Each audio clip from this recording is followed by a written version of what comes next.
how to make this. Let's go. Open your Google Chrome. Search Urban Jungle Font.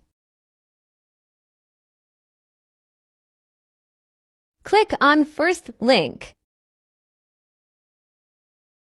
Then download the font.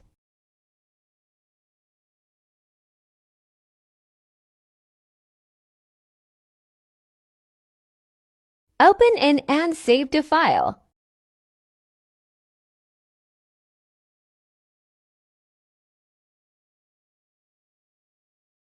Now go to CapCut. Click on New Project. Select your background. Text your name. And select Urban Jungle Font.